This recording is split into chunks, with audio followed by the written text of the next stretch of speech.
Paparan dari Menteri Kebudayaan kita, kami persilahkan kepada Ya, sahabat bismillahirrahmanirrahim. Assalamualaikum warahmatullahi wabarakatuh. Selamat pagi, salam sejahtera, Om Swastiastu, Namo Buddhaya, Rahayu. Yang saya hormati Ibu Hatifah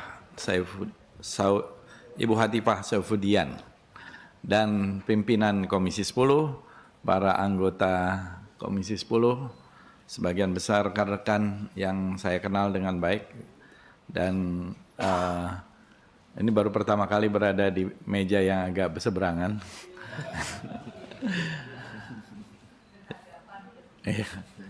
Yang saya hormati para menteri, Pak Profesor Abdul Mukti, Profesor Satrio, para wamen yang hadir tadi telah diperkenalkan.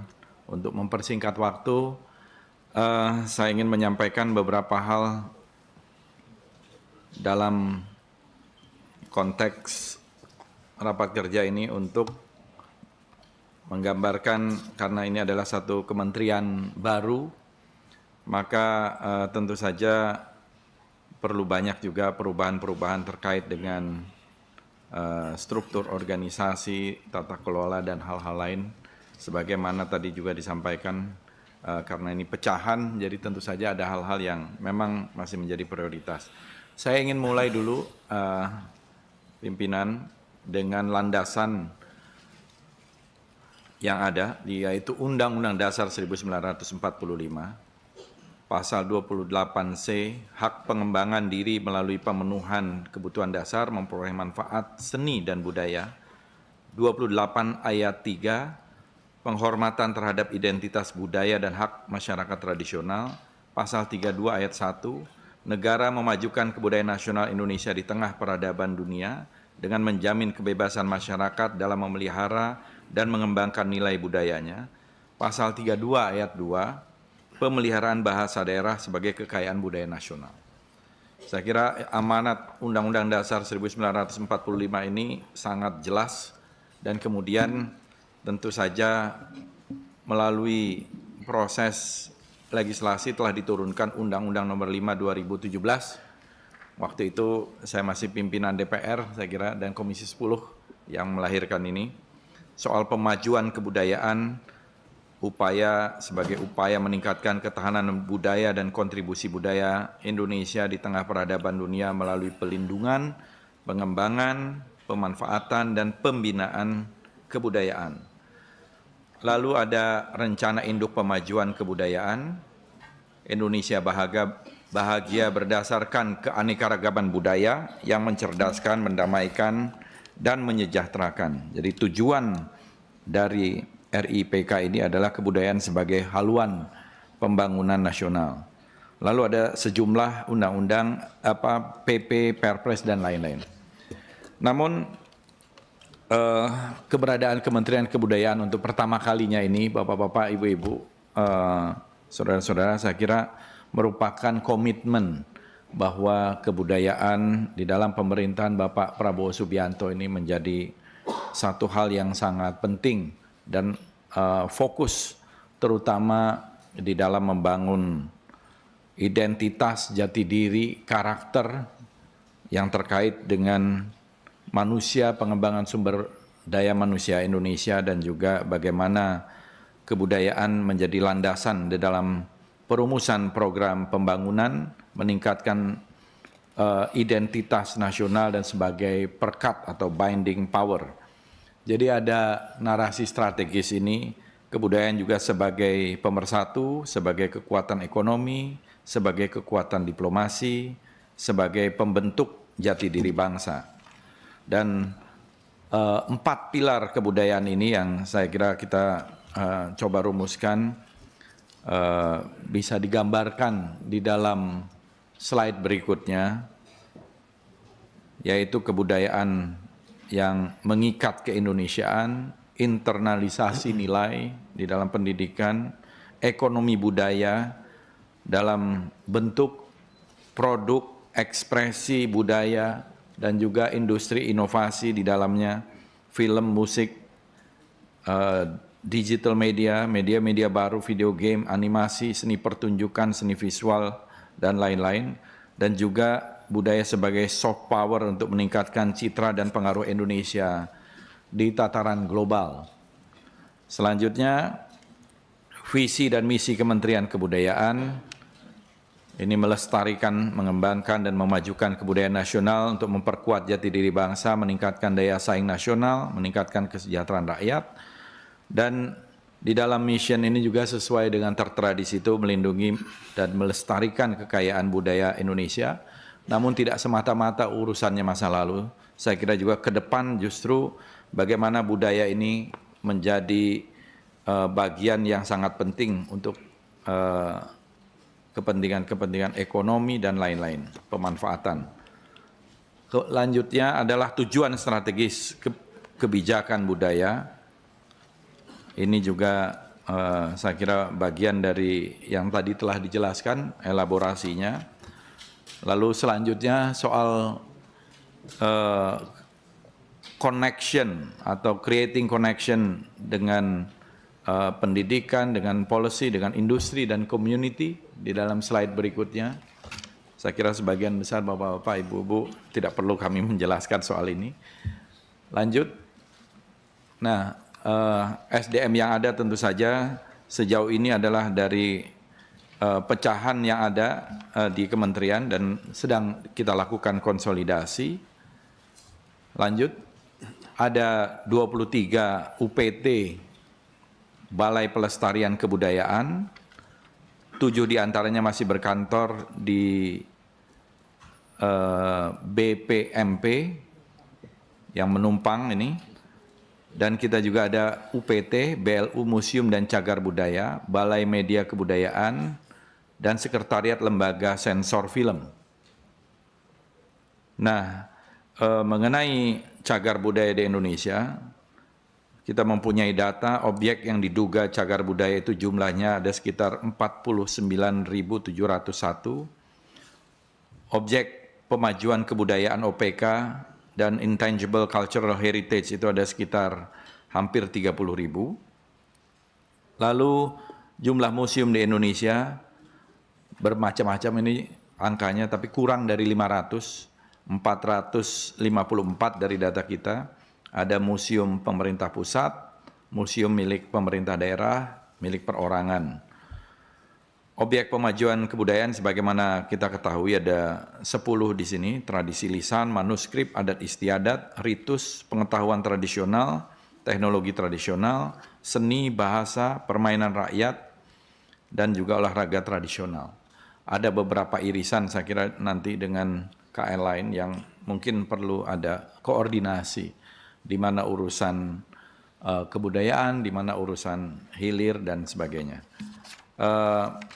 Kita berharap juga mungkin kita selesaikan dulu. Selanjutnya terkait dengan kebijakan Kementerian Kebudayaan. Nah, di sini kita ingin ada pendekatan yang holistik melalui beberapa pilar utama, pelindungan kebudayaan dan tradisi, perumusan dan pelaksanaan kebijakan di bidang pelindungan kebudayaan dan tradisi, lalu diplomasi dan promosi kebudayaan, ini menjalankan kebijakan diplomasi budaya untuk memperkenalkan keunikan budaya Indonesia, kekayaan budaya Indonesia, dan meningkatkan citra Indonesia di kancah internasional, lalu pengembangan, pemanfaatan, dan pembinaan kebudayaan. Ini menyelaraskan kebijakan dengan tren budaya modern seperti budaya digital, industri budaya yang memicu pertumbuhan ekonomi budaya. Dan ini tentu saja saya kira menunggu dari Perpres yang akan segera kita terima, terutama terkait dengan nomenklatur dan struktur organisasi di Ditjenan. Tapi kurang lebih kemungkinan gambarannya akan seperti ini. Kita akan ada 3 eselon 1 yang terkait dengan Dirjen ini. Saya kira akan seperti ini porsinya: pelindungan kebudayaan dan tradisi, diplomasi, promosi dan kebudayaan, pengembangan dan pemanfaatan dan pembinaan kebudayaan. Kira-kira inilah yang kita tunggu resminya dari Perpres tersebut. Selanjutnya tentu saja ada program prioritas Kementerian Kebudayaan yang memang tidak ada satu diksi 100 hari gitu ya, menurut garis dari pemerintah, karena memang harus dilakukan, ada yang jangka pendek, menengah maupun panjang dalam konteks 5 tahun ini. Namun ini adalah beberapa program yang mencerminkan pilar kebijakan itu. Warisan budaya dunia, program ini berfokus pada konservasi situs warisan budaya, pengakuan UNESCO dan advokasi internasional. Memang kita ingin meningkatkan pengakuan UNESCO atau registrasi di UNESCO ini lebih banyak lagi. Tahun ini bulan Desember rencananya ada 3 yang diajukan itu, Reok Ponorogo, kemudian Kebaya, dan juga Kolintang dari Sulawesi Utara ya. Nah, tetapi kita ingin mencoba melobi kepada UNESCO karena sebetulnya intangible cultural heritage kita ini banyak. Sekarang ini baru 13 yang mendapatkan pengakuan itu. Namun di negara-negara lain sebenarnya jumlahnya cukup banyak lebih dari itu. Jadi kita berharap proses yang sudah ada dilakukan dari bawah, dari kabupaten, kota, kemudian ke provinsi dan tingkat nasional, di dalam registrasi kita yang masuk di dalam intangible cultural heritage atau warisan budaya tak benda gitulah istilahnya dalam bahasa Indonesia, itu ada sekitar 2.000-an. Nah, sekarang kita baru terdaftar di UNESCO itu sekitar 13-an.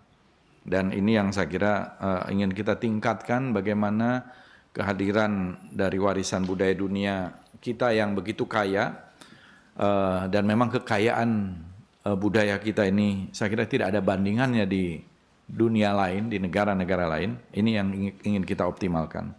Kemudian revitalisasi tradisi lokal, melestarikan seni, bahasa, kearifan lokal yang mulai memudar dan melibatkan komunitas lokal dalam kegiatan pelestarian. Tentu dalam hal ini juga saya kira kita perlu dukungan dari Komisi 10 dan rekan-rekan karena semua stakeholder harus terlibat.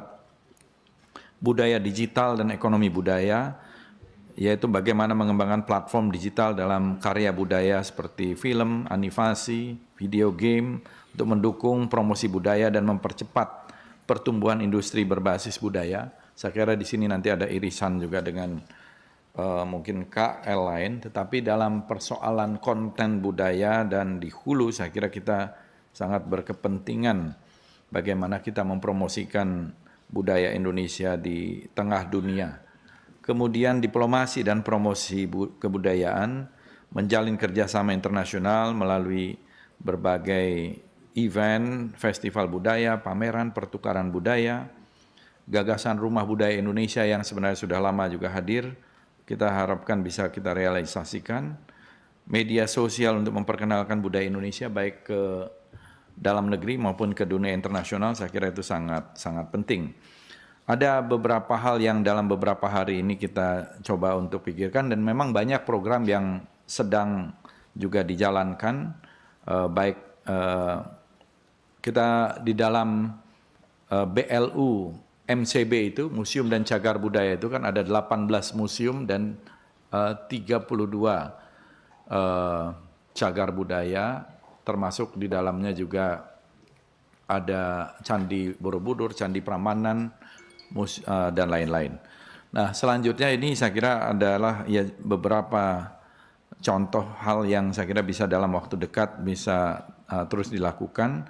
Kajian revitalisasi dan digitalisasi koleksi museum, bagaimana ada standarisasi terhadap museum, baik museum milik pemerintah, provinsi, maupun museum-museum milik swasta dan perorangan, dan mendigitalisasi koleksi-koleksi yang ada di museum itu dengan narasi-narasi yang ada. Lalu repatriasi benda bersejarah atau cagar budaya, repatriasi ini sudah berjalan, bahkan sudah puluhan tahun berjalan. Dan sejak awal kita merdeka juga sudah mulai diproses sebenarnya repatriasi benda-benda ini. Dan terus di dalam proses itu kita menerima artefak dan benda-benda bersejarah yang dulu diambil oleh kolonial baik itu Belanda, Inggris, Prancis juga pernah menjajah kita ya, Netherlands, France, Indies itu ketika zaman Napoleon Daendels, kemudian juga Jepang dan lain-lain. Tetapi memang yang terbanyak tentu saja Belanda dan Inggris. Nah, Belanda sudah ada MOU untuk proses pengembalian itu, tetapi Inggris sampai sekarang tidak mau mengembalikan. Padahal termasuk yang paling banyak. Kalau kita lihat Bu Esti itu dalam peristiwa Geger Spey di tahun 1812 itu Raffles itu melakukan satu perampokan terhadap keraton Yogyakarta sampai 4 kapal. 2 kapal itu kemudian tenggelam. Nah, selebihnya kemudian sekarang berada di British Museum dan juga di British Library, termasuk ratusan manuskrip yang sampai sekarang tentu saja belum ada yang kembali. Itu sebagai contoh dan kita akan lakukan terus upaya-upaya pendataan dan permintaan repatriasi ini.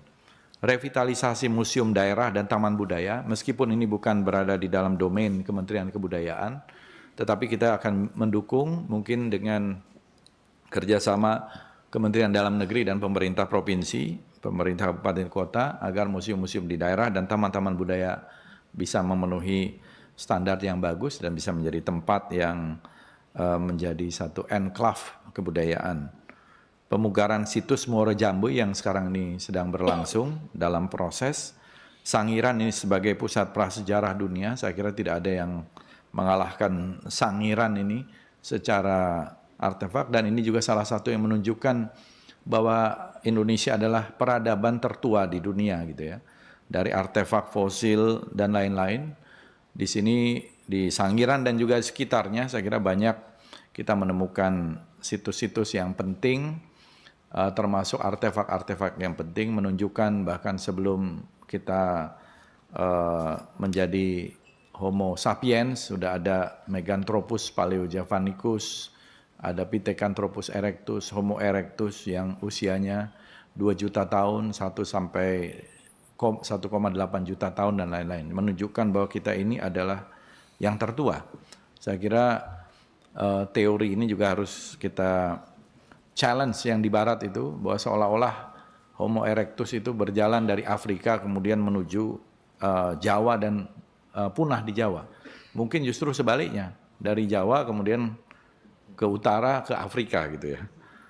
Kemudian kita melihat juga dari beberapa hal yang bisa dalam waktu dekat itu, kita lihat ada Lokananta sebenarnya ini mempunyai potensi yang besar untuk lebih cocok di Kementerian Kebudayaan. Ini ada di kelola sekarang, kita bisa mengisi, sudah direnovasi dan sudah cukup baik gitu, tinggal bagaimana bisa ada museum musik gitu, karena tidak ada sekarang ini museum musik kecuali ada yang swasta di Jawa Timur ya, tapi dalam skala nasional bisa menampung karena ini juga treasure, di sini banyak saya kira musisi, tapi kita bisa mengumpulkan kalau untuk musik artefak-artefaknya cukup banyak, baik itu Lokananta maupun yang lain-lain, baik dalam bentuk shellac, vinyl, dan juga kaset-kaset, reel tape, dan sebagainya. Museum Sastra ini sudah kemarin dirintis, meskipun tidak melalui tentu APBN, tapi kerjasama dengan komunitas.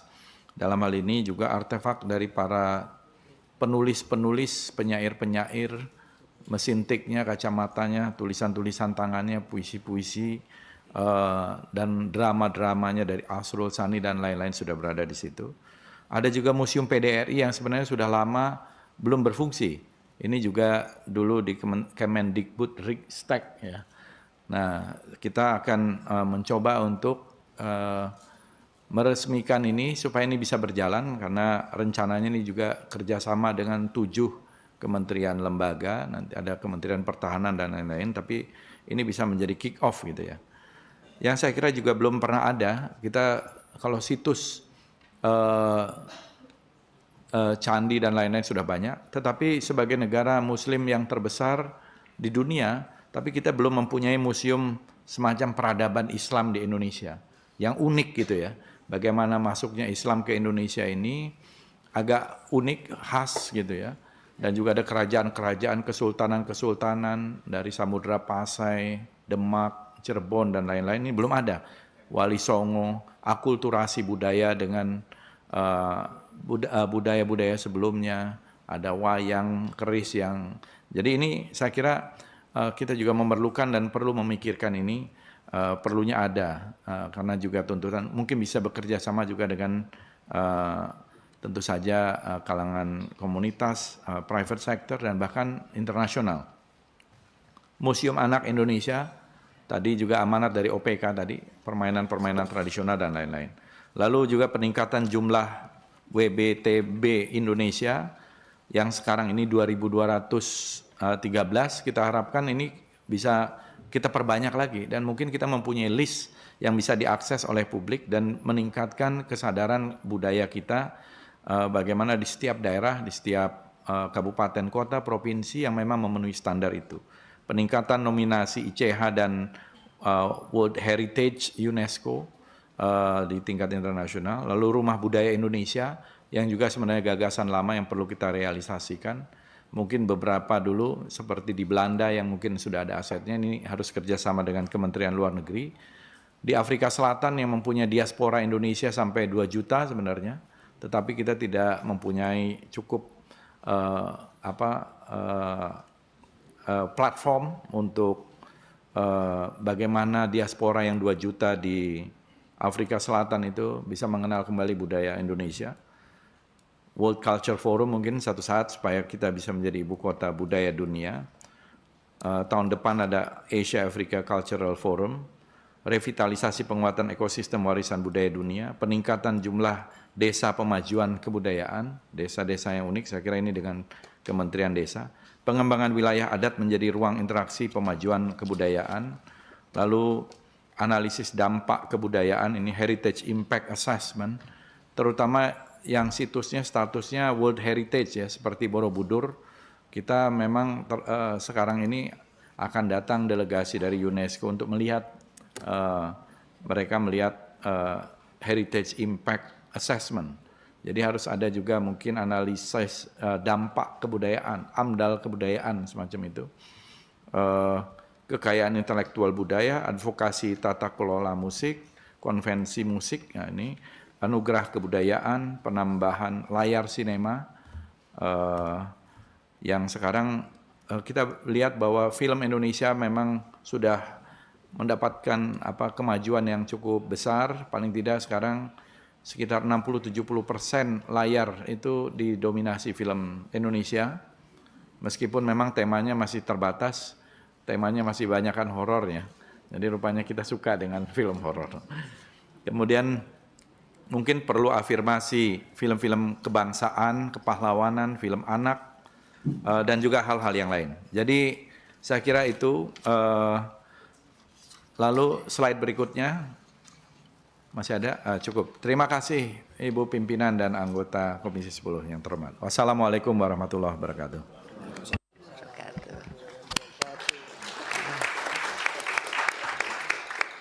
Ini untuk teman